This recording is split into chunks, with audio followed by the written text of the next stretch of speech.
ప్రస్తుతం మనం లింగాల గణపూర్ మండలం పిఎస్సిఎస్ సొసైటీ పరిధిలో ఉన్నాం. సొసైటీ సిఇఓ గారు శ్రీనివాస్ గౌడ్ గారు మనతో పాటు ఉన్నారు. నమస్కారం సార్. నమస్కారం అండి సార్.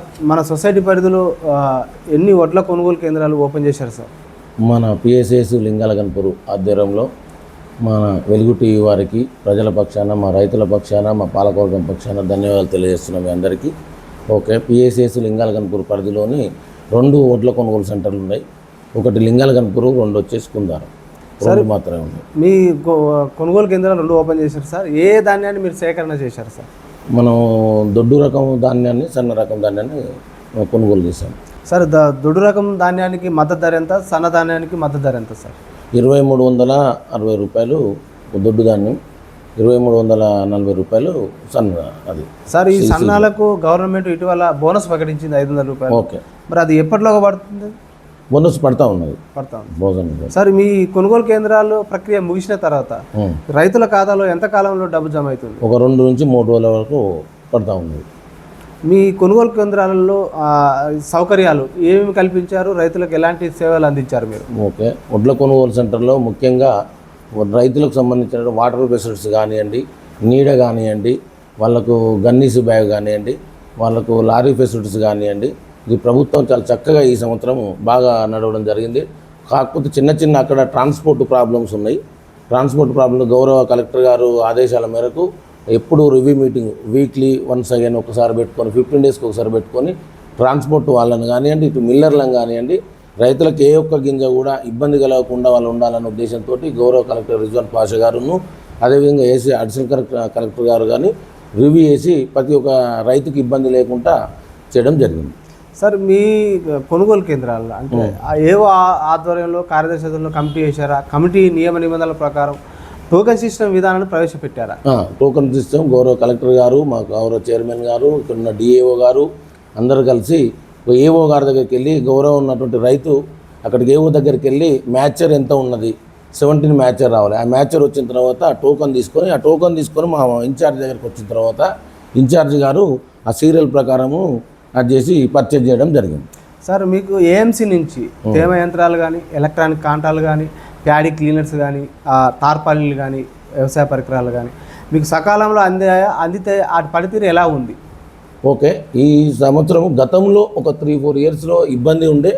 ఇప్పుడు గౌరవ కలెక్టర్ గారు ఆదేశాల మేరకు మా పాలకవర్గం, ఏఎంసీ పాలకవర్గం కానివ్వండి, సెక్రటరీ గారు కానివ్వండి, మంచిగా మాకున్నటువంటి అక్కడ ప్యాడీ క్లీనర్స్ కానీ, ఈ సంవత్సరం అంతకుముందు ఓల్డ్ ప్యాడీ క్లీనర్స్ ఉండే, ఈ సంవత్సరం కొత్త రకంగా రైతులు ఇట్లా ఎత్తిపోసేది కాకుండా అక్కడ ఉన్నటువంటి పైప్లోకి వెళ్ళి అదే డంప్ చేసుకున్నట్టుగా కొత్త ప్యాడీ క్లీనర్స్ కూడా ఇవ్వడం జరిగింది.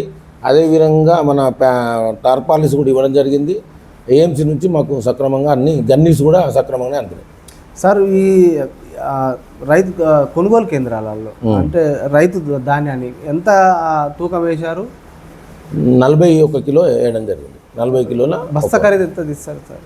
అంటే మొత్తం టోటల్లీ 41 కిలోని డిస్ట్రిబ్యూషన్ చేయడం జరిగింది. 40 కిలోలు 650 నెట్టు వాళ్ళకు, 40 కిలో 650. సార్, మీ కొనుగోలు కేంద్రాల్లో అమాలి ఛార్జీలు భిన్నంగా వసూలు చేశారని మా దృష్టికి వచ్చింది సార్.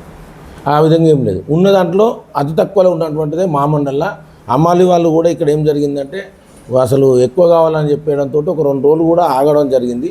2 రోజులు ఆగైనా కూడా అదే రేటుకు ఏదైనా ఉంటే నెక్స్ట్ టైం అది చేద్దామని రైతులందరూ అది చెప్పడం జరిగింది. ఉన్న దాంట్లో మన దగ్గరనే ఇంకా తక్కువ జరగడం జరిగింది.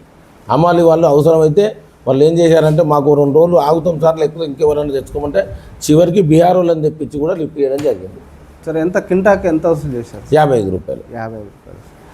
సార్, ఈ అమాలి పక్కన ఉన్నటువంటి నెల్లుట్ల ఉన్నటువంటి కళ్యాణ్ అక్కడ 60 రూపాయలు 65 రూపాయలు ఇవ్వాలన్నటువంటి డిమాండ్ చేశారు. ఇది మండల హెడ్ క్వార్టర్ కాబట్టి ఇక్కడ ఇంకా తక్కువ ఉండాలనే ఉద్దేశంతో లోకల్ అని చెప్పి చేయడం జరిగింది. గోనె సంచుల టెండర్ సకాలంలో మీరు వేసారా? వేస్తే గోనె సంచుల కొరత ఉందని అంటారు, మరి అది సకాలంలో పూర్తి అయిందంటారా? ఓకే, ఈ సంవత్సరం గోనె సంచులు ఏమాత్రం ఇబ్బంది లేదని ఈ సందర్భంగా గౌరవ కలెక్టర్ గారు రిస్క్ తోటి ఒక్కటి కూడా లేకుండా చేయడం జరిగింది. సార్, రైతులు మా దృష్టికి తీసుకొచ్చిన సమస్య సార్, లారీల కొరత ఉందంటారు. లారీల కొరత ఉంటే అమాలి కొరత అంటారు. అమాలి కొరత ఉందంటే అక్కడ దిగుమతి రైస్ మిల్లుల్లో కూడా అక్కడ సకాలంలో దిగుమతి చేయడంలో రైస్ మిల్లులు కూడా ఇబ్బంది పెట్టినట్టున్నారు. ఈ సమస్య జటిలంగా ఉంది. దీన్ని మీ పాలక మండలిలో చర్చించి అధికారుల దృష్టికి ప్రభుత్వం దృష్టికి తీసుకుపోయారా? ఓకే, తప్పకుండానండి. అసలు వాస్తవానికి ఏంటంటే రైస్ మిల్లర్ దగ్గర అమాలి లేక కొద్ది ఇబ్బంది జరిగింది. దానికి కలెక్టర్ గారు చొరవ తీసుకొని ఏ ఒక్క దగ్గర కూడా లేకుండా చేయడం జరిగింది. సార్ ఈ రైస్ మిల్లులు అంటే ఇక్కడ మీరు ఒకసారి రైతు కాంటా ధాన్యం అయిన తర్వాత ట్రక్స్ కొట్టిన తర్వాత మళ్ళీ అక్కడ రైస్ మిల్లు దిగుమతి అయ్యే టైంలో పొల్లు శాతం అని మట్టి పిల్లలు ఉన్నాయని తేమ శాతం ఉందని బస్తాకు 4 కేజీలు కట్ చేసిరారని రైతులు చెప్తున్నారు. సార్ ఇది ఎంతవరకు వస్తుంది? మన దగ్గర ఒక గింజ కూడా కటింగ్ లేదు. గౌరవ కలెక్టర్ గారు ఒకటే ఆర్డర్ చేయడం జరిగింది. ఏదేమైనా కూడా ఒక గింజ కూడా మిల్లర్ కటింగ్ చేస్తే అవసరమైతే మిల్లర్ సీల్ చేస్తాను తప్ప ఏ ఒక్క గింజ కూడా రైతుకు కటింగ్ కావడానికి అవకాశం లేదు. పొల్లు కానీ తాళ్ళు కానీ లేదు అంటే మట్టి పేరుతోటి కానీ తేమ శాతం పేరుతోటి కానీ ఏ ఒక్క గింజ కట్ కావడానికి వీల్లేదని ఆదేశాలు ఇవ్వడం జరిగింది. ఏ ఒక్క రైతు కూడా గింజ కూడా కట్టగాలి. సరే కొనుగోలు కేంద్రాలు సకాలంలో ఓపెన్ చేయకపోవడం వల్ల ఈ పచ్చి ధాన్యాన్ని రైతులు చేలల్లోనే కాలాల్లోనే తక్కువ ధరకు దళారులు మధ్య ధరలకు అమ్ముకోవడం జరిగింది. మళ్ళీ అదే దళారులు మళ్ళీ వేరే పేర్లతోటి మళ్ళీ సెంటర్లలో అమ్ముకోవడం జరుగుతుంది. లేకపోతే ఇతర మిల్లులకు ఇతర రాష్ట్రాల సరిహద్దులు దాటించారు. మీ సొసైటీ పరిధిలో మీరు సీఈఓగా మీ పాలక మండలి చైర్మన్గా ఎలాంటి చర్యలు తీసుకున్నారు, ఎలా నియంత్రణ చేశారు? అంటే మా దగ్గర అంత పెద్ద ఎత్తున ప్యాడీ ఎక్కువ రాదు, కాటన్ ఎక్కువ ఉంటుంది. మా దగ్గర అలాంటి లేదు. మేము ఓపెన్ చేసిన తర్వాతనే 10 రోజుల తర్వాత ఒడ్లు సెంటర్ రావడం జరిగింది. సార్ మీరు ఈ కొనుగోలు కేంద్రాలు ఓపెన్ చేసిన కానీ మీ ప్యాడీ ప్రొక్యూర్మెంట్ ఇప్పటి వరకు ఎంత జరిగింది, ఎంత టర్న్ ఓవర్ అయింది ఇప్పటి వరకు మాకు 23,000 బస్తాలు మేము లింగాలగంపూర్లో కొనుగోలు చేయడం జరిగింది. కుందారంలో దాదాపు 23,800 సుమారుగా 23,000 కొనుగోలు చేయడం జరిగింది. చాలా గౌరవ కలెక్టర్ గారి ఆదేశాల మేరకు డిఏఓ గారు కానీ డీసీఓ గారి ఆదేశాలు అధికారుల యంత్రాంగం చాలా చక్కగా పనిచేసిందని ఈ సందర్భంగా అధికారులకు కూడా మేము ఈ ద్వారా నేను ధన్యవాదాలు తెలియజేస్తున్నాను. సార్ ఈ కొనుగోలు అంటే మీరు అక్కడ 23,000 బస్తాలు అంటారు, ఇక్కడ 20,000 క్వింటాల్ అంటున్నారు. క్వింటాల్ కాదు, 23,000 బ్యాగులు. 23,000 బ్యాగులు అంటే ఇప్పుడు సెంటర్ మొత్తం ధాన్యం మొత్తం క్లోజ్ అయిపోయింది. వారం రోజులు అయింది క్లోజ్ అయ్యా. సార్ ఈ సొసైటీ పరిధిలో ప్రధానమైన పంట ఏమేస్తున్నారు? మా దగ్గర ఒకటే అని ఉండదు, ప్యాడీ ఎక్కువ ఉంటుంది. తర్వాత కాటన్కి ఎక్కువ ప్రియారిటీ ఇస్తారు. కాటన్ అనేటువంటిది ఎక్కువ ప్రియారిటీ ఇస్తారు. కాటన్ అని ప్యాడీ సమానంగా దాదాపుగా అది చేయడం జరుగుతుంది. సార్ ఈ సొసైటీ పరిధిలో రైతులు పండించిన ధాన్యం నిల్వ చేసుకోవడానికి ఏమైనా గోడౌన్ల నిర్మాణం జరిగిందా? ఆ నిర్మాణం జరిగితే అది ఎంత కెపాసిటీ మేరకు పనిచేస్తున్నాయి? వాళ్ళకి రైతుల కొరకనే ఏమి గోదాములు ఏం జరగలేదు. సార్ ఈ సొసైటీ పరిధిలో రైతులు ఒకే పంట వేయడం వల్ల భూసారం తగ్గిపోతుంది. భూసారాన్ని పెంపొందించడానికి ఖరీఫ్ రబీ సీజన్లో మీరు ఇచ్చే సబ్సిడీ విత్తనాలు కానీ సబ్సిడీ ఎరువులు కానీ ఎలాంటి ఇస్తున్నారు, ఎలాంటి సేవలు మీరు రైతులకు మీ సొసైటీ నుంచి అందుతున్నాయి? అంటే మా దగ్గర ఫర్టైర్ కానివ్వండి, సీడ్స్ కానివ్వండి, ఆగ్రోస్ ఎక్కువ ఉన్నాయి లింగాలగంపూర్ మండల పరిధిలో. కాబట్టి ఆగ్రోస్ ద్వారానే ఇవ్వడం జరుగుతుంది. మా పిఎస్ఎస్ ద్వారా ఏమి ఇవ్వడం లేదు. సార్ మీ సొసైటీ నుంచి రైతులకు మీరు MCC meeting GB meeting general body మీటింగ్లలో రైతులు ప్రత్యామ్నాయ పంటల వైపు మళ్ళడానికి భూసారం పెంపొందించడానికి కృత్రిమ ఎరువుల వాడకం పెంపొందించడానికి మీ సొసైటీ నుంచి మీరు ఎలాంటి సలహాలు సూచనలు రైతులకు అందిస్తున్నారు? మేము ఏమంటున్నాం అంటే ఒకే పంట కాకుండా ప్యాడీ చేసిన దగ్గర మిగతా పంట మార్పిడి చేయడం అని చెప్తున్నాం. దాని మీద మాకు పెద్ద పూర్తిగా అవగాహన లేదు. అగ్రికల్చర్ ఆఫీసర్ని సంప్రదించి అగ్రికల్చర్ ఆఫీసర్ ఏ విధంగా ఇన్స్ట్రక్షన్ ఆ పంట మార్పిడి చేయాలని చెప్పి మనం చెప్పడం జరుగుతుంది. సరే మీరు సొసైటీ పరిధిలో ఎరువులు ఖరీఫ్ సీజన్ స్టార్ట్ అవుతుంది, ఎరువులు విత్తనాలు అందుబాటులో ఉన్నాయా? దాంతోపాటు ఈ పచ్చి రొట్ట కానీ జీలుగలు మీరు అవైలబుల్ ఉన్నాయా, అందిస్తున్నాం. అంటే ఆగ్రోస్ ఎక్కువ ఉన్నాయి. అయితే ఆగ్రోస్ దగ్గర ఏంటంటే విలేజ్కి దాదాపు 1-2 ఆగ్రోస్ ఉన్నాయి. కాబట్టి ఆగ్రోస్ దగ్గరనే తీసుకోవడం జరుగుతుంది. అందరికి అందుబాటులో ఉన్నాయి. సార్ మీ సొసైటీ పరిధిలో రైతులకు అంటే భూసారం తగ్గిపోతున్నది, దాంతోపాటు పెస్టిసైడ్ ఎక్కువ వాడుతున్నారు, కృత్రిమ ఎరువుల వాడకం విషయంలో మీ సొసైటీ రైతుల పనితీరు ఎలా ఉంది? రైతులకు ఎలాంటి అవగాహన నిర్వహిస్తున్నారు? ఓకే, రైతులు పర్లేదు, చాలా చక్కగా చేసుకోవడం జరుగుతున్నది. వాళ్ళకి ఏమన్నా ఆలోచన లేని, వాళ్ళకి ఏమైనా అవగాహన లేని సందర్భంలో ఏఈఓని కానీ ఏఓ కానీ సంప్రదిస్తున్నారు. వాళ్ళకు ఈ రోజుల్లో దాదాపు ఏఈఓ ప్రతి ఒక్క 5,000 ఫార్మర్స్కి వచ్చేసి ఒక సెంటర్ ఉన్నది. ఆ యూనిట్కి వెళ్ళేసి ఏఈఓ గారిని సంప్రదించి ఆ పంట మార్పిడి కానివ్వండి, పంటకు ఏ రోగం వస్తే ఏం మందు వాడాలనేటువంటిది కూడా రైతులకు అవగాహన ఎడ్యుకేటెడ్ అయింది. కాబట్టి ఏఈఓ గారి సలహా కానివ్వండి, లేదంటే ఏఓ సలహా కానీ తీసుకొని చాలా చక్కగా మెరుగైన ఉన్నటువంటి ఉత్పత్తులు పంటలు తీయడం జరుగుతుంది మా దగ్గర. సార్ మీరు ఈ సొసైటీ పరిధిలో రైతులకు స్వల్పకాలిక రుణాలు కానీ మధ్యకాలిక రుణాలు కానీ దీర్ఘకాలిక రుణాలు ఏమేమి ఇస్తున్నారు, ఎంత మేరకు ఇస్తున్నారు, రైతులు ఎలా?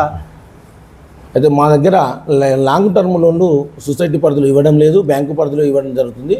ఓన్లీ క్రాప్ లోన్ మాత్రం ఇవ్వడం జరుగుతుంది మా సొసైటీ ద్వారా. Only crop loans.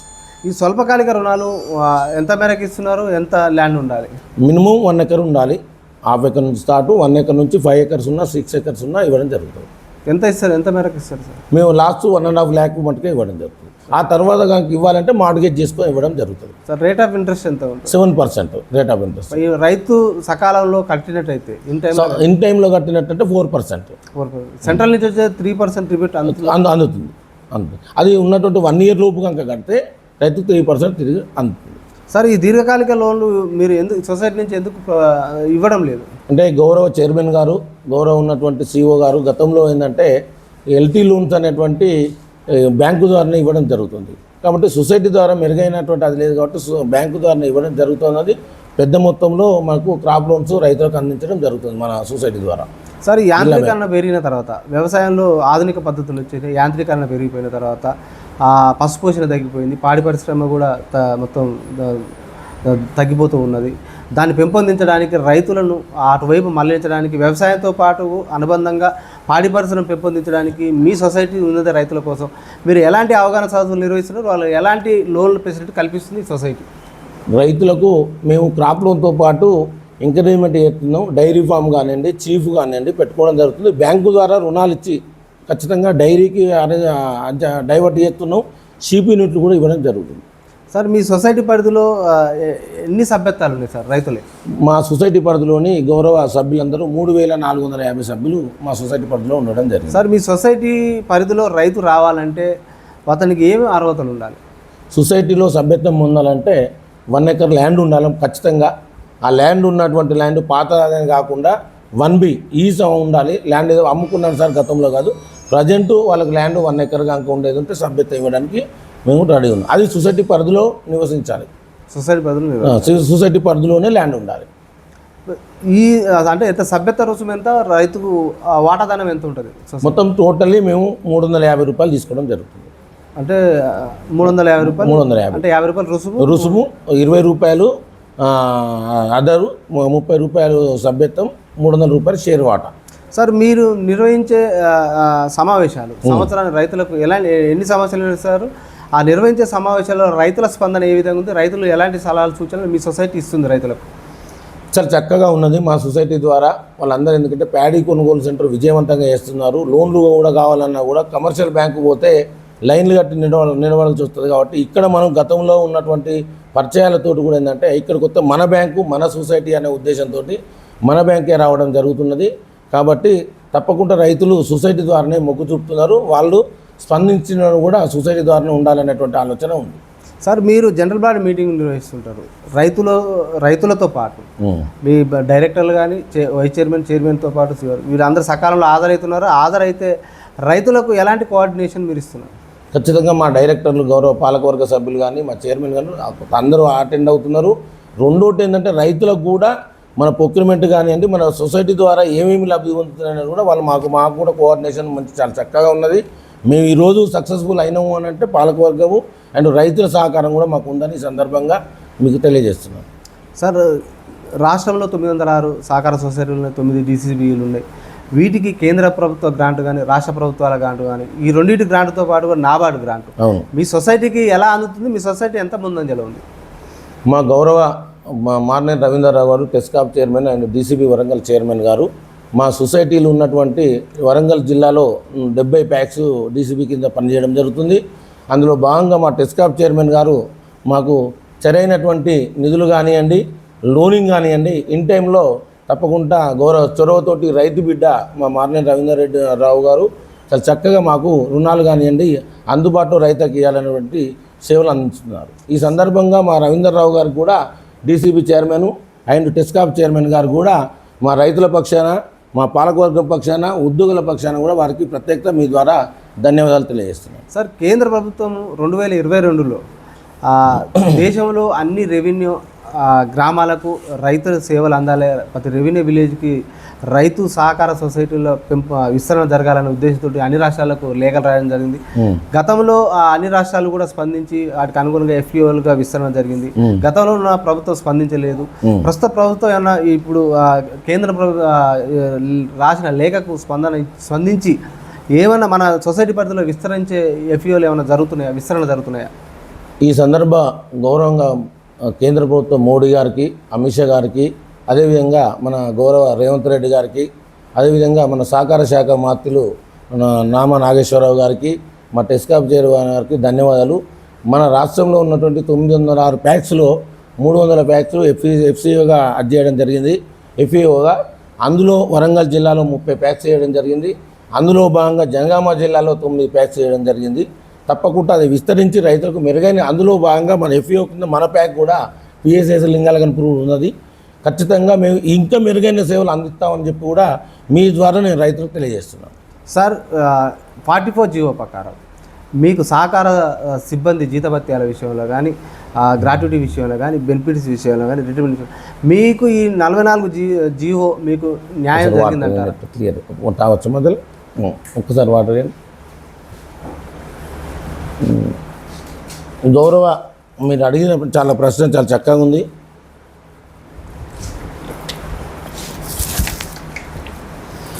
గతంలో పిఎస్ఎస్లో పనిచేసినటువంటి సిబ్బంది అందరూ చాలా గట్టు పరిస్థితుల్లో గత 30 ఏళ్ళు ఎన్నో సేవలు చేసి ఇబ్బందులో పడి చాలా ఉన్నటువంటి 500, 1000 రూపాయలకు 1500 చేసి కుటుంబ పోషణ లేనటువంటి సిచ్యువేషన్లో గౌరవ వైఎస్ రాజశేఖర రెడ్డి గారు సొసైటీని ఒక సిబ్బందిని గుర్తించి గతంలో 2009లో వారు 151 జీవో అని ఒకటి ఇవ్వడం జరిగింది. దాని కీలక బాధ్యత కూడా నేనే తీసుకోవడం జరిగింది. నేను గతంలో రాష్ట్ర అధ్యక్షులుగా కూడా పనిచేశాను. గౌరవ రాజశేఖర రెడ్డి గారు, అప్పుడు ఉన్నటువంటి ఫరీద్దీన్ గారు సహకార శాఖ మంత్రులు, ఆ తర్వాత కాసు వెంకటకృష్ణారెడ్డి గారు సహకారంతో యూనిఫామ్గా ఉండాలి, ఇక్కడ పనిచేసేటువంటి ఉద్యోగులకు ఇబ్బంది కలిగే విధంగా ఉన్నది కాబట్టి యూనిఫామ్గా ఉండాలని ఒక స్కేల్ ఫిక్సప్ చేయడం జరిగింది. ఆ స్కేల్ ఫిక్సప్ 2009 నుంచి 2016 దాకా చేయడం జరిగింది. ఈ కాలంలోనే మనం ఉన్నటువంటి కొండూరు రవీందర్ టెస్కాప్ చైర్మన్ గారు ఉన్న సందర్భంలో 44 జీవో మాత్రం ఇవ్వడం జరిగింది. కాకపోతే కొద్దిగా ఇబ్బందికరంగా ఉన్నాయి 44 జీవోలో. తప్పకుండా దాని విషయంలో నేను డిస్కస్ చేయడం జరిగింది. నేను రాష్ట్ర అధ్యక్షులుగా పనిచేశాను. పొన్నం ప్రభాకర్ గారు అప్పుడు మా గౌరవ అధ్యక్షులు ఉండి నేను రాష్ట్ర అధ్యక్షులు ఉన్నాను. నేను 44 జీవో ఇచ్చేటప్పుడు కూడా మేము ఐఎన్టీసీ బ్యానర్గా పనిచేశాను. 44 జీవో ఇచ్చే కార్యక్రమంలో కూడా నేను చెప్పాను, పని చేయడంలో ఏ సిబ్బంది అయినా 100% మార్నింగ్ టు ఈవినింగ్ వరకు చేయడానికి ప్రతి సహకార సంఘంలో ఉద్యోగి సిద్ధంగా ఉన్నారు. కాకపోతే వాళ్ళకి సరైన భోజనం పెట్టాల్సిన అవసరం ఉన్నది, సరైన వేతనం ఇవ్వాల్సిన అవసరం ఉన్నది అని చెప్పడం జరిగింది. చాలా తక్కువ వేతనంతో ఫిట్మెంట్ చేయడం జరిగింది. దయచేసి మీ ద్వారా కూడా ప్రభుత్వానికి నేను విన్నవించుకునేదంటే, ఏ పని చెప్పినా చేయడానికి రాష్ట్ర ప్రభుత్వం మేము సిద్ధంగా ఉన్నాం. కానీ రాష్ట్రంలో ఉన్నటువంటి పిఎస్ఎస్ ఎంప్లాయీస్కు వాళ్ళని కడుపు నిండా భోజనం పెట్టి ఏ పని చేయడానికి కూడా సిద్ధంగా ఉన్నాం అని చెప్తున్నాం. 44 జీవో ఇవ్వడానికి తప్పేం లేదు, బాగుంది. అందులో కొన్ని ఇబ్బందులు ఉన్నాయి కాబట్టి ఆ ఇబ్బందులు తొలగించే విధంగా చేస్తే మీ ద్వారా ప్రభుత్వాన్ని కూడా నేను ఉన్నటువంటి 900 ప్యాక్స్ పిఎస్ఎస్ ఎంప్లాయీస్ ఉద్యోగ పక్షాన కూడా చేతులు జోడించి మీ ద్వారా నేను రాష్ట్ర ప్రభుత్వాన్ని విన్నవించుకుంటున్నాను. ఏ టైం అయినా కూడా పని చేయడానికి సిద్ధంగా ఉన్నారు పిఎస్ఎస్ ఎంప్లాయీస్. ఏ శాఖ నుంచి ఉన్నకన్నా పిఎస్సి గ్రౌండ్ లెవెల్గా పనిచేస్తుంటారు. కాబట్టి 44 జీవోలు ఉన్నటువంటి కొన్ని మెలకలు ఉన్నాయి. అది అవసరమైతే ప్రభుత్వం దృష్టికి మేము తీసుకెళ్దాం అనుకుంటున్నాం. మీ ద్వారా వచ్చేందుకు సంతోషిస్తున్నాం. అదిగాక కొద్ది చేస్తే మేము తప్పకుండా ఇంకా మెరుగైన సేవలు రైతులకు అందిస్తాము.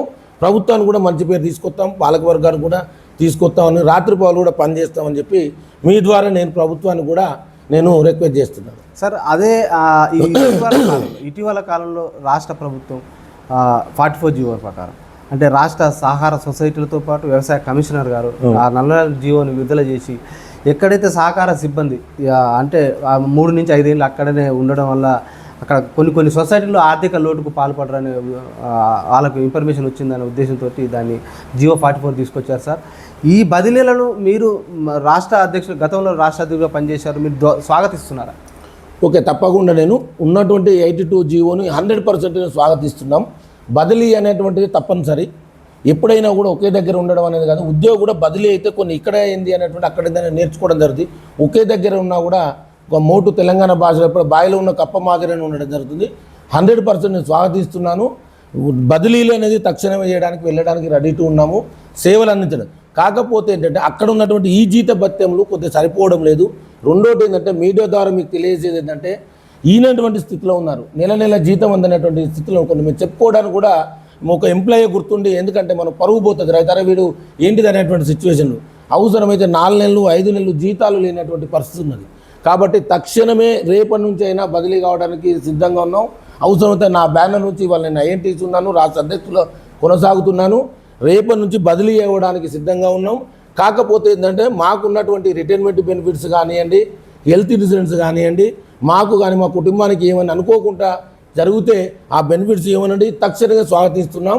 తప్పకుండా రాష్ట్ర ప్రభుత్వాన్ని మేము విన్నవించుకున్నదంటే ఉన్నటువంటి 906 ప్యాక్స్ ఉద్యోగుల పక్షాన ఏఐటీసీ ఉంది, సిఐటీసీ ఉంది, ఏఐబీ ఉన్నది, అందరూ కలిసికట్టు కూడా రావడానికి రెడీగా ఉన్నాం. ఖచ్చితంగా బదిలీ అనేది కూడా ఉండాలి ఎంప్లాయ్ అంటే.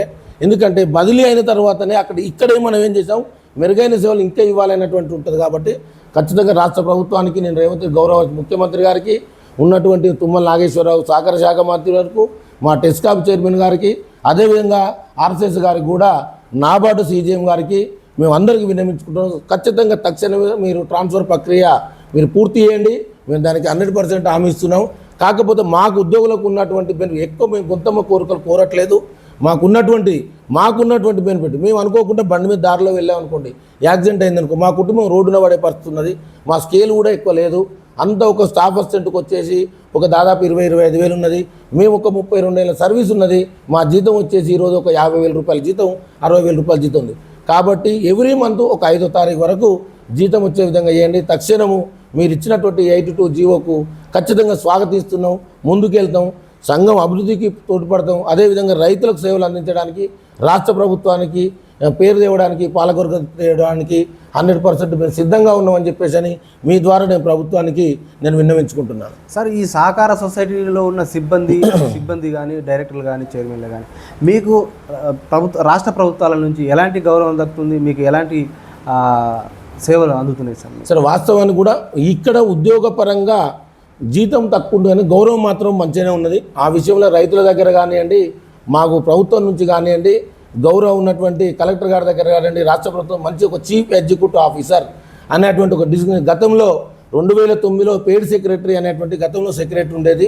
నేను 2008లో యూనియన్ స్థాపించి ఆంధ్రప్రదేశ్గా నేను రాష్ట్ర అధ్యక్షుడు కొనసాగిన తర్వాత నాబార్డు తరఫున, టెస్కాప్ తరఫున, ఆప్కాప్ తరఫున, ఇక్కడ ఆర్సీఎస్ తరఫున త్రిమెన్ కమిటీ వేయడం జరిగింది. దాంట్లో భాగంగానే ఒక 6 నెలలు మమ్మల్ని చర్చల్లో జరిపి ఇక్కడ ఉన్నటువంటి ఒక చీఫ్ ఎగ్జిక్యూటివ్ ఆఫీసర్, ఒక స్టాఫ్ అసిస్టెంట్, సబ్ స్టాఫ్ అని ఒక డిజిగ్నేషన్ తీసుకొని రావడం జరిగింది. రాష్ట్ర ప్రభుత్వం తరఫున మాకు మంచి గౌరవం దక్కుతుంది. రైతులలో కూడా మాకు కాకపోతే వేతనం తక్కువ ఉన్నది అనేటువంటి ఒక బాధ మాకు ఉంటుంది, కానీ రైతులలో కూడా మంచి గౌరవం ఉన్నది. ఎందుకంటే పొద్దున ఉదయం లేవగానే రైతులకు సేవలు అందిస్తుంది. ఏంటిది? ప్యాడీ ప్రొక్యూర్మెంట్లో మాకు ఎవరు ఇక్కడ ఇంటి దగ్గర గౌరవం అంతకన్నా ఎక్కువ గౌరవం దక్కుతుంది. పోగానే సార్ నమస్కారం సార్, మేము కుటుంబ సభ్యులు, నా అన్నని, తమ్మిని, తల్లిని, తండ్రిని ఏ విధంగా నేను నాకు గౌరవం ఇస్తున్నాను, అంతకన్నా ఎక్కువ రైతుల దగ్గర గౌరవం దొరుకుతుంది. ప్రభుత్వం తరఫున కూడా గౌరవం దొరుకుతుంది. అధికారులు కూడా మమ్మల్ని ఇక్కడ కలెక్టర్ గారు కానివ్వండి, మా డీసీఓ గారు కానివ్వండి, డిఓ కానివ్వండి, సిఓ గారు అనేటువంటి సంబోధన ఉంది. అక్కడ ఏమాత్రం చింతించలేదు 100%. కానీ కేవలం జీతభత్యాల కానే సరైన టైంకి ఇస్తలేరు కాబట్టి అది మేము చెప్పుకోలేకపోతున్నాం.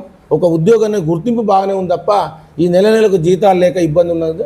ఆ విషయంలో మేము ప్రభుత్వాన్ని కూడా మా పక్షాన కూడా మీ ద్వారా, ఈ మీడియా ద్వారా నేను వారికి ధన్యవాదాలు తెలియజేస్తున్నాను. మాకు ఆ గౌరవం మాత్రం ప్రజలు ఇస్తున్నారు, ఇక్కడ ప్రభుత్వ అధికారులు ఇస్తున్నారు, అది మనకు ఉన్నటువంటి గవర్నమెంట్ కూడా మాకు మంచి అది ఇస్తున్నారని మీ ద్వారా తెలియజేస్తున్నారు. సార్,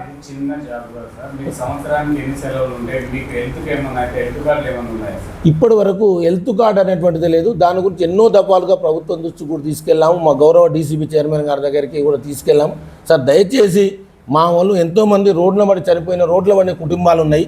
మీరు ఇక్కడ ఉద్యోగం చేస్తున్నాడు, రేపు పొద్దున బండి మీద ప్రొక్యూర్మెంట్ పోయినా కూడా బండి మీదకి వెళ్ళి పడితే కూడా చనిపోయిన కుటుంబాలకు 100 రూపాయలు ఇచ్చినటువంటి హెల్త్ ఇన్సూరెన్స్ లేదు. దయచేసి మీ ద్వారా నేను ఖచ్చితంగా health insurance minimum private job చేసినా కూడా హెల్త్ ఇన్సూరెన్స్ ఉంది. కనీసం పిఎస్ఎస్లో ఒక 30 ఏళ్ళ నుండి పనిచేసి అనుకోకుండా రోడ్డు ప్రమాదంలో కానీ లేకపోతే ఇంకేదైనా ప్రమాదంలో కానీ రీజన్తో 100 రూపాయలు వచ్చేటువంటి పరిస్థితి లేదు. కాబట్టి హెల్త్ ఇన్సూరెన్స్ ఖచ్చితంగా ఉండాలని మీ ద్వారానే ప్రభుత్వాన్ని డిమాండ్ చేస్తున్నాను. సెలవులు అనేటువంటిది అనేది ఏమంటే మినిమం మాకు 30 సెలవులు మొన్ననే మాకు 44G వచ్చిన తర్వాత మా ఎస్ఆర్ రాసేయడం జరిగింది. మాకు ఒక 30 సెలవులు ఇవ్వడం జరిగింది. సార్, మీకు అంటే ఇతర ప్రభుత్వ శాఖలకు అందినట్టు ఈఎస్ఐ హాస్పిటల్లో అందరికీ ఫ్రీ వైద్యం అందుతుంది సార్. మరి మీ సొసైటీ పరిధిలో ఉన్న సిబ్బంది కూడా అలాంటి ఏమైనా అందుతున్నాయా సార్ వైద్య సేవలు? మా పిహెచ్ఎస్లో పనిచేసే సిబ్బందికి ఒక్క ఉన్నటువంటి హెల్త్ కానీ ఈఎస్ఐ కానివ్వండి, కనీసం ఎక్కడ కూడా ఒక హెల్త్ అందేటువంటి సందర్భం లేదు సార్. చాలా ఇబ్బందులు పడి ఎన్నో కుటుంబాలు చెప్పుకోవడానికి పరుగుపోతుంది. కింద పడ్డ ఇప్పుడున్నటువంటి పరిస్థితులలో ఉద్యోగానికి వస్తుంటే కానీ మార్గం మధ్యలో కానీ యాక్సిడెంట్లు అయ్యి రోడ్లో కుటుంబాలు పడ్డ సందర్భాలున్నాయి. మేము కూడా ఉద్యోగ యూనియన్ పరంగా పోయి కూడా వాళ్ళకి ఏం సాయం చేయలేని సిచ్యువేషన్లు ఉన్నాయి. కాబట్టి ప్రభుత్వం ఖచ్చితంగా ఏదేమైనా కానివ్వండి శాలరీ పక్క పెట్టి హెల్త్ కార్డులు ఇవ్వాలనేటువంటిది, ముఖ్యంగా హెల్త్ సౌకర్యం కల్పించాలి. అదేవిధంగా రోడ్డు పడే కుటుంబాలను ఆదుకోవాలి. ఎందుకంటే స్టేట్ గవర్నమెంట్ ఎంప్లాయీస్ మాదిరిగా ఎంప్లాయీస్ కనుక చనిపోతే కారుణ్య నియామకం కూడా ఉండాలి అనేటువంటిది మేము మీ ద్వారా కోరుతున్నాం. సార్ మీరు పిఎస్సిఎస్ సొసైటీ సిఓల సంఘం అధ్యక్షులుగా పనిచేశారంటున్నారు సార్. ఈ సొసైటీల పాలక మండల కాలాలు పొడిగిస్తూ ఉంటారు గవర్నమెంట్. ఇది కారణమే ఏమై ఉంటుంది సార్? ఒక సీనియర్ మీరు ఓకే, మంచి మీరు అడిగారు. ఓకే, ఇక్కడ ఏంటంటే మనకు ఎలక్టెడ్ బాడీ మనకు 5 సంవత్సరాలు మాత్రం ఉండడం జరుగుతుంది. ఆ తర్వాత గతంలో కూడా 95 నుంచి 2005 దాకా 10 years కూడా ఎక్స్టెన్షన్ చేసింది. మళ్ళీ 2005లో ఎన్నికలు జరిగితే 2006లో జరిగితే 2016 దాకా చేయడం జరిగింది. అంటే కోఆపరేటివ్ వ్యవస్థలో ఏంటంటే ఎలక్షన్ జరగకపోతే పర్సన్ ఇన్ఛార్జే కొనసాగుతారు. వాళ్ళు చైర్మన్ అనేటువంటి పూర్తి అధికారాలు ఉండవు. పాలసీ మ్యాటర్ డిసిషన్ తీసుకోవడానికి అధికారం ఉండదు. జస్ట్ గవర్నమెంట్ ఉన్నటువంటి ఇంప్లిమెంటేషన్ చేయడం మాత్రం దాంతో వీళ్ళ అధికారంలో మాత్రం పూర్తి స్థాయిలో 5 సంవత్సరాలు మాత్రమే ఉండడం జరుగుతుంది. సార్ ఈ సొసైటీలు ఇంకా బలోపేతమై ఇంకా రైతులకు ఇంకా మెరుగైన సేవలు అందించాలంటే కేంద్ర రాష్ట్ర ప్రభుత్వాల నుంచి ఎలాంటి సహాయ సహకారాలతో కూడా గ్రాంట్లు అందాలంటారు? మీరు ఒక సీనియర్ సిఓల సంఘం అధ్యక్షుడిగా ఉన్నారు సార్. మీరు మంచి హోదాలో ఉన్నారు సార్. మీరు ప్రభుత్వాలకు మీరు ఎటువంటి సేవలు అందించాలని మీరు ప్రభుత్వాలను కేంద్ర రాష్ట్ర ప్రభుత్వాలను మీరు కోరుతున్నారు సార్? మీరు central government government Narendra Modi గారు కానివ్వండి, కేంద్ర ప్రభుత్వం అదేవిధంగా రాష్ట్ర ప్రభుత్వాన్ని కానీ మా ఉద్యోగుల పక్షాన మేము కోరేది ఏంటంటే ముఖ్యంగా పనిచేసేటువంటి ఉద్యోగుల సమస్యలు తీర్చాలి. ఫస్ట్ ఆ ఉద్యోగులకే సమస్యలు ఉన్న తర్వాత మనం మనగడ లేదు. కాబట్టి ఉద్యోగులకు ఉన్నటువంటి ఉద్యోగ సంఘాలను కూర్చుంటబెట్టుకొని ఉద్యోగులకు ఉన్నటువంటి చాదక బాధకాలేంది, వాళ్ళకి ఏ విధంగా సరే ఒక విధంగా చెప్పాలంటే మన తెలంగాణ మోటు భాషలో చెప్పాలంటే ఒక గేదె గంక పశువు కడుపు నిండా ఎత్తే గంక ఏ విధంగా పని ముందుకు వెళ్తుందో ఆ విధంగా ముందు ఉద్యోగుల యొక్క సమస్యలు తీర్చండి. ఖచ్చితంగా మీరు ఏ గ్రాంట్ ఇచ్చిన నాబార్డు నుంచి కానివ్వండి, టెస్కామ్ నుంచి కానివ్వండి, ఏదున్నా పని చేయడానికి సిద్ధంగా ఉన్నారు. ఒక విధంగా చెప్పాలంటే సహకార సంఘంలో పనిచేసేటువంటి ఉద్యోగి వాళ్ళ టైమింగ్ అనేది ఏముండదు. మార్నింగ్ 6 o'clock మొదలుకుంటే అవసరమైతే రాత్రి 10 గంటల దాకా కూడా 12 గంటల దాకా పనిచేయడానికి సిద్ధంగా ఉంటారు.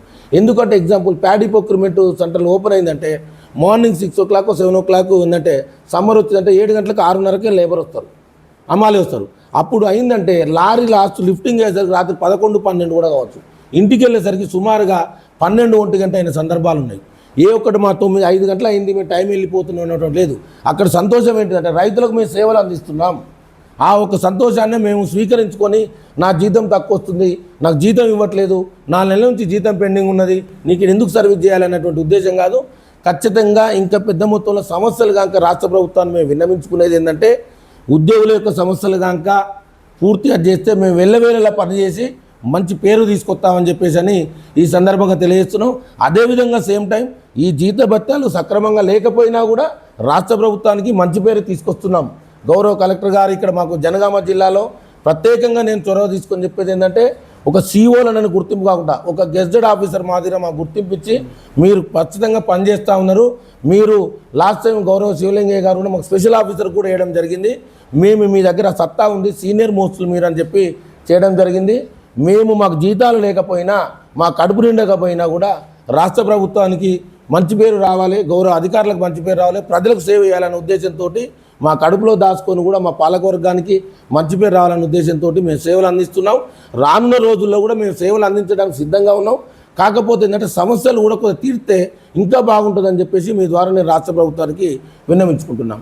Okay sir. సార్ రైతు అంటే ఏంటిదంటే ఏం చేస్తారు సార్ అంటే మనకు ఉన్నటువంటి రైతుకు పట్టేదారు పాస్బుక్ తీసుకురావడం జరుగుతుంది. ఆ పట్టేదారు పాస్బుక్ తీసుకెళ్ళి ఏఈఓ దగ్గరికి వెళ్ళడం జరుగుతుంది. ఆ ఏఈఓ వచ్చి ఈయన రైతు మా దాంట్లో ఆన్లైన్లో వేశారు, ఈ ప్యాడీ వేశారు, కాటన్ వేశారు, ఇది వేశారని ఒక టోకెన్ ఇస్తారు. దాని ద్వారా ఈయన మన ఏరియా రైతు అని చెప్పేసి అని అక్కడ ఏఈఓ గారు సర్టిఫై చేస్తే మా ఏరియా రైతు అని చెప్పి మేము అప్పుడు పరిగణలోకి తీసుకోవడం జరుగుతుంది. రైతులు చాలా ఇబ్బంది పడుతున్నారు సార్ కోతుల సమస్య ద్వారా ఆ పరిష్కారం ఏ విధంగా తెలుస్తుంది సార్? వాస్తవానికి చాలా మంచి క్వశ్చన్ వేశారు. మేము రైతుల పక్షాన కానీ మా పక్షాన కానీ మీ మీడియాకు ప్రత్యేక ధన్యవాదాలు. ఎందుకంటే కోతులతోటి సరైనటువంటి పంటలు పండించలేకపోతున్నారు. అదేంటంటే వాస్తవానికి ఏంటంటే ఒక ప్యాడీ ఓన్లీ కాటన్ సైడే మరుతున్నారు. కోతులు లేకపోతే మనకు చిరుధాన్యాల సైడు మొగ్గు చూపే అవకాశాలు ఎక్కువ ఉన్నాయి ఫార్మర్స్. ఫర్ ఎగ్జాంపుల్ చిరుధాన్యాలు ఏంటంటే మొక్కజొన్నలు కానీ, సజ్జలు కానీ, జొన్నలు కానీ, పెసలు కానీ, మినుములు కానీ. ఇక్కడ ఏం జరుగుతుందంటే కోతుల బెడదతోటి ఇది ఏం లేకుండా అని చెప్పి ఉన్న ప్యాడీ కానీ కాటన్ కానీ మరణించడం జరుగుతుంది. ప్రభుత్వం చొరవ తీసుకొని శాస్త్రవేత్తలు దీన్ని ఏ విధంగా మళ్ళీ బాగుంటుంది అనేటువంటి పూర్తి పరిజ్ఞానం దాని మీద చేసి, ఎందుకంటే అగ్రికల్చర్ పరంగా నాకు అవగాహన ఎక్కువ లేదు, నేను ఓన్లీ కోఆపరేటివ్ పరంగానే ఉన్నాం కాబట్టి ప్రభుత్వం దృష్టి తీసుకొని కోతుల బెడదగాక తీర్స్తే రైతులకు ఏ ప్రభుత్వాన్ని కానివ్వండి, ఏ అధికారులను కానివ్వండి దేవుని కన్నా ఎక్కువ మొక్కుతారని చెప్పేసి నేను ఈ సందర్భంగా చెప్తున్నాను. రైతు అంటే దేవుడు, వాస్తవం చెప్తాను. ఆ దేవుడే మనల్ని దేవుడిలాగా మొక్కుతారు కాబట్టి రైతులకు కోతుల బెడద తప్పకుంటుంది. ఇంకోటి ప్యాడీ ప్రొక్యూర్మెంట్, ప్యాడీలో కూడా మనకు పొట్టలు వచ్చే సీజన్లో వచ్చారు కూడా కోతులు కూడా అవి కూడా పీకుతూ ఉన్నాయి. కొంతమంది రైతులు కూడా ఆ టైంలో కూడా బాగా గుట్టలు ఫారెస్ట్ ఉన్న ఏరియాలలో అక్కడ కూడా కావాలి ఉండేటువంటి సిచ్యువేషన్ ఉంది. కాబట్టి కోతుల బెడద మీరు చక్కని ప్రశ్న అడిగారు, ప్రభుత్వం దృష్టికి తీసుకెళ్ళాలి. దయచేసి ఈ కోతుల బెడద కానీ తీసేస్తే చాలా బాగుంటుందని మీ ద్వారా నేను రాష్ట్ర ప్రభుత్వాన్ని కూడా నేను విన్నవించుకుంటున్నాను. రైతుకు ఒక్కరోజు సెలవు లేదు, ఒక్కరోజు సెలవు ప్రకటిస్తే వాస్తవానికి రైతు అనే వ్యక్తి చాలా ఈ రోజు ఉన్నట్టే రైతు దేశానికి వెన్నుముక. మనం ప్రభుత్వాలు ఎన్నో అనుకుంటూ వస్తున్నాం, మనం కూడా ఉద్యోగులం కూడా ఎన్నో అనుకుంటున్నాం. మనం కూడా రైతు బిడ్డలమే. ఉదయం లేస్తే పొద్దుగా లేస్తే మట్టిలో ఉన్నటువంటి వెళ్ళినటువంటి వ్యక్తులమే.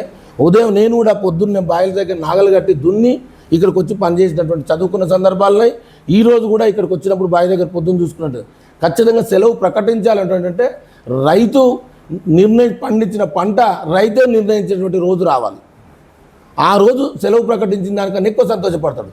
కానీ మద్దతుదారుడు ప్రభుత్వాన్ని కాదు, రైతు పండించిన పంట ఈరోజు ఒక వ్యాపారం, నేను ఒక కంపెనీ పెట్టాను, ఆ కంపెనీ మ్యానుఫ్యాక్చరింగ్ నేను పెడితే ఆ ధర నిర్ణయించే అధికారం నా ఎండీకి నాకున్నది. కానీ రైతుకి ఇక్కడ లేదు. కాబట్టి రైతు పండించిన పంట రైతే నిర్ణయించినటువంటి సందర్భంగా గత ప్రభుత్వాలు కానీ ఇప్పుడున్న ప్రభుత్వాలు కానీ రాబోయే రోజుల్లో కనుక అది కనుక అవుతే రైతు సెలవు ఇచ్చిన దానికన్నా ఎక్కువ మొక్కుతాడని ఈ సందర్భంగా నేను తెలియజేస్తున్నాను.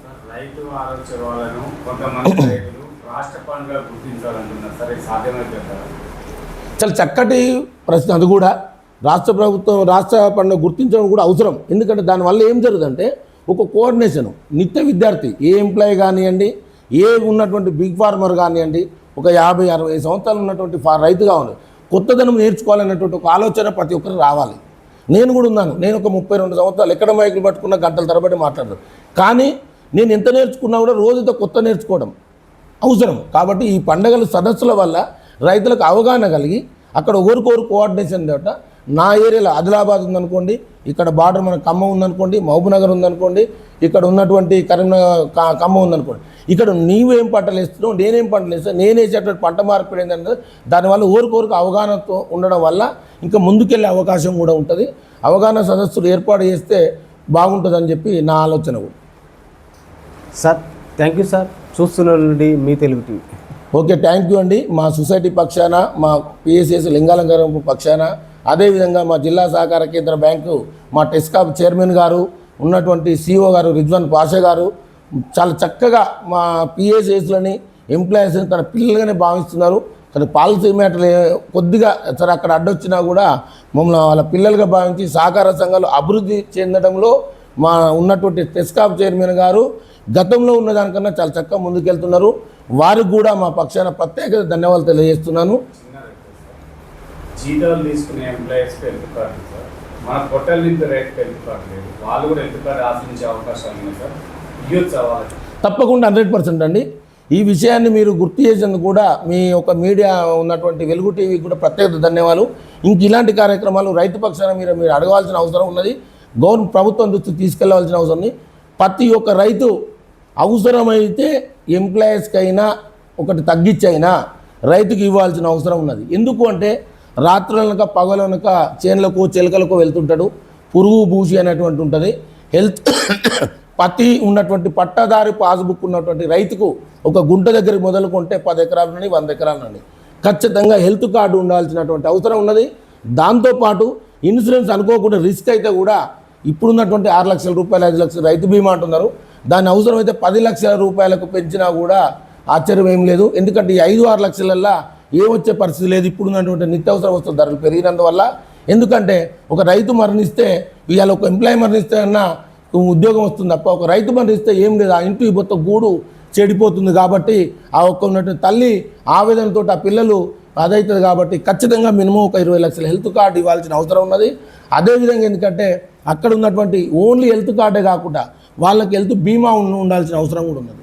కాబట్టి తప్పకుండా మీ ద్వారా నేను రాష్ట్ర ప్రభుత్వానికి కేంద్ర ప్రభుత్వానికి ఈరోజు ప్రభుత్వాలు ఉన్నాయి అంటే ఈరోజు ఉద్యోగులు ఉన్నారు అంటే రైతు ఉంటేనే మనం అందరం ఉన్నాం, రైతు ఉంటేనే మన యొక్క నీడ ఉన్నది. కాబట్టి రైతుకు ముందు బేసికల్గా అవసరమైతే మేము ఉద్యోగులు మా పక్షాన కూడా చెప్తున్నాం, మాకేమైనా తగ్గించి కూడా రైతులకి ఇస్తే మేము ఆశించడానికి మేము స్వీకరించడానికి కూడా సిద్ధంగా ఉన్నామని మీ ద్వారా నేను తెలియజేస్తున్నాను. రైతులు కొంతమంది రైతు పిల్లలకి ఉచిత విద్య కానీ ఉచిత వైద్యం కానీ కార్పొరేట్ హాస్పిటల్ కానీ కార్పొరేట్ స్కూళ్ళల్లో అందించాలని ప్రభుత్వాన్ని వేడుకుంటున్నారు సార్. ఇది ఎంత మేరకు సక్సెస్ అయిందని వాళ్ళ కోరిక నెరవేరుతుంది? మీరు చాలా మంచి మీడియా అనుకోకుండా చాలా మంచి అడుగుతున్నారు. మేము మా పక్షాన ధన్యవాదాలు తెలియజేస్తున్నాను. వాస్తవానికి ఈ పథకాలు అనేటువంటి ఉచిత పథకాలు అనేది లేకుండా ముఖ్యంగా రైతులకు కానివ్వండి ప్రజలకు కానివ్వండి హెల్త్ కానీ విద్య కానీ ప్రవేశపెట్టి చేస్తే చాలా చక్కగా ఉంటుందని చెప్పేసి అని ముందుకెళ్తాయి. సరే ఆ రిజల్ట్ అనేది ఈరోజు రాకపోవచ్చు, ఒక 10 years తర్వాత. మన మానవునికి కావాల్సింది ఆరోగ్యం ముఖ్యం. ఆరోగ్యం తర్వాత విద్య ఉంటే ఎక్కడికైనా వెళ్ళొచ్చు. మట్టిలో ఉన్నటువంటి మాణిక్యం మనం తయారు చేయాల్సింది ఏంటిది? మట్టిలో ఉన్నటువంటి మాణిక్యాన్ని. ఇక్కడ ఉన్నటువంటి ఒక రైతు బిడ్డ ఉదయం లేస్తే ఏమి రానటువంటి బిడ్డ ఇవాళ కలెక్టర్ అయ్యే అవకాశాలు ఉన్నాయి విద్య ఉంటే. అదే ఉన్నటువంటి అన్ని బాగున్నా అని చెప్పేసి అని ఉన్నటువంటి సిచ్యువేషన్ వరకు మనకు జేబులో 100 రూపాయలు రైతుకు కానివ్వండి ప్రజలకు కానివ్వండి. ఓన్లీ ఇన్సప్ రైతు అనే విషయం కాకుండా ప్రజలు భూమి లేనటువంటి రైతు ఫార్మర్ కూడా ఒక ప్రజలు కూడా ఉంటారు. ప్రతి ఒక్క ఉన్నటువంటి పౌరునికి ఖచ్చితంగా విద్య వైద్యం ఖచ్చితంగా అందించాలన్నటువంటి విషయం ముఖ్యంగా. దీని తర్వాతనే మిగతాది చేయాలన్నటువంటిది మా యొక్క పర్సనల్ అభిప్రాయం అని చెప్పి మీ ద్వారా తెలియజేస్తున్నాను. రాష్ట్ర వ్యాప్తంగా అన్ని కులాల వారి కులాల వాళ్ళు కులవృత్తులను మర్చిపోతున్నారు సార్. రైతు పిల్లలు కానీ ఇంకా ఎవరైనా యువత వ్యవసాయం వైపుకు మళ్ళాలండి వాళ్ళకి ఎలాంటి ఏర్పాట్లు చేస్తే బాగుంటుంది సార్ రాష్ట్ర ప్రభుత్వం? ఓకే, తెలంగాణ రాష్ట్ర ప్రభుత్వానికి మా ద్వారా ధన్యవాదాలు. వాస్తవానికి కూడా మీరు చాలా మంచి క్వశ్చన్స్ చేస్తున్నారు. కాకపోతే ఏంటంటే ఆ ఉన్న కులవృత్తులకు మళ్ళాలంటే అక్కడ ఉన్నటువంటి కులవృత్తిలో ఉన్నటువంటి నైపుణ్యం కూడా వీళ్ళకు రావాలి, దాంట్లో ఉన్నటువంటి ఇన్కమ్ కూడా రావాలి. ముఖ్యమైందంటే ఈరోజు బతకాలి అంటే ఫర్ ఎగ్జాంపుల్ నేను గౌడుని, నేను నా వృత్తిలో నేను ఎక్కాలంటే తాడి చెట్లు ఎక్కాలంటే నాకు తాడి చెట్లు ఉండాలి. ముఖ్యంగా అక్కడ నుంచి నాకు మినిమం ఒక 500 నుంచి 1000 రూపాయల ఇన్కమ్ ఉండాలి. ఈరోజు ఏమవుతుంటే కుల వృత్తులు కనుమరుగైపోతున్నాయి.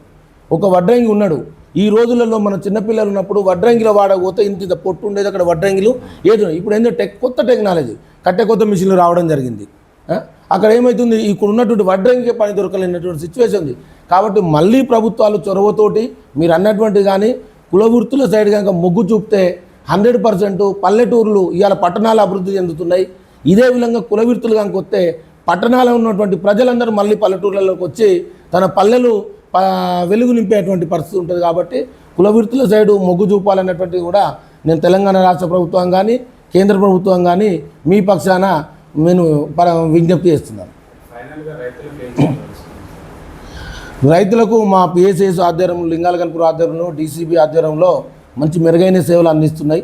రానున్న రోజుల్లో కూడా ఎఫ్ఈఓ అంటే ఫార్మర్ ఉత్పత్తిదారుల సంఘం అనేటువంటిది కేంద్ర ప్రభుత్వం అమిత్ షా గారి ఆధ్వర్యంలో ఏర్పాటు చేయడం జరిగింది. చాలా అందులో ముఖ్యంగా నేను ఎన్సిడిసి వాళ్ళతో కూడా మాట్లాడడం జరిగింది. చాలా మంచి సేవలు అందిస్తున్నాయని నేను ఆశిస్తున్నాను. ఎందుకంటే రైతులకు కూడా ఇక్కడ ఏమైందంటే ప్యాడీ ప్రొక్యూర్మెంట్ వచ్చింది. గతంలో పిఎస్ఎస్ అంటే ఓన్లీ లోన్లు ఇచ్చేవరకే అనేటువంటిది ఉండే. ఇక్కడ ఏమైందంటే పిఎస్ఎస్ ఆధ్వర్యంలో ఏ పని చేసినా కూడా విజయవంతంగా చేస్తారనేటువంటిది ప్రభుత్వానికి కానివ్వండి ఇక్కడ ప్రజలకు కానీ అర్థమైంది. దాని ఎగ్జాంపుల్ ఏంది అని అంటే గతంలో ఫర్టిలైజర్ గురించి గత ఒక 7 సంవత్సరాల క్రితము ఫర్టిలైజర్ గురించి చెప్పులు లైన్లో పెట్టుకున్నటువంటి దాఖలాలు ఉన్నాయి. అదేవిధంగా పిఎస్ఎస్లకు ఫర్టిలైజర్ కనుక ఇస్తే దాన్ని సరైన న్యాయం చేసి సరైన విధంగా ఎక్సెస్ ఎంఆర్పి రేటుకి అమ్మి ఆ విధంగా చేసిరు. కాబట్టి సక్సెస్ఫుల్గా ప్యాడీ ప్రొక్యూర్మెంట్ కూడా ఈరోజు డాక్టర్లకు మళ్ళిస్తున్నారు. ఫస్ట్ ముందుకు ఇచ్చింది పిఎస్ఎస్కే. కాబట్టి రాత్రైనా పగలైనా కూడా పిఎస్ఎస్లు మెరుగైన సేవలు అందిస్తున్నాయి. కాబట్టి ఎఫ్ఈఓలు వచ్చిన తర్వాత ఇంకా మాకు కూడా ఏంటంటే మాకు కొద్దిగా ఏ వ్యక్తికైనా మెదడు పని చేయాలి అంటే షార్ప్గా ఉండాలంటే పని కూడా ముఖ్యమే. ఒట్టిగానే ఒకటే పని చేసుకుని కాకుండా మాకు ప్యాడీ ప్రొక్యూర్మెంటు, మాకు సీడు కానివ్వండి, ఫర్టైర్ కానివ్వండి, ఇంకేదైనా బిజినెస్ చేయడానికి ఆల్ పీసెస్ రెడీ ఉన్నాం. ఇంకా మెరుగైన సేవలు రైతులకు అందించి మంచి మార్గంలో నడిచే విధంగా మేము పనిచేస్తామని, రైతులకు కూడా మెరుగైన సేవలు అందిస్తామని, మీ ద్వారా మా జిల్లా బ్యాంకు సహకారంతో ఇంకెన్నో మెరుగైన సేవలు అందిస్తామని తెలియజేస్తున్నాను. చాలా ఇంపార్టెంట్ క్వశ్చన్ సార్. తప్పకుండా. రైతులకి ఉన్న ఉపాధి హామీ పనిని రైతులకు అలర్ట్ చేస్తే ఏ విధంగా ఉంటుంది సార్? నేను నేషనల్ టీవీ కూడా అడగకపోవచ్చింది, నేను రియల్లీ కూడా చెప్తున్నాను.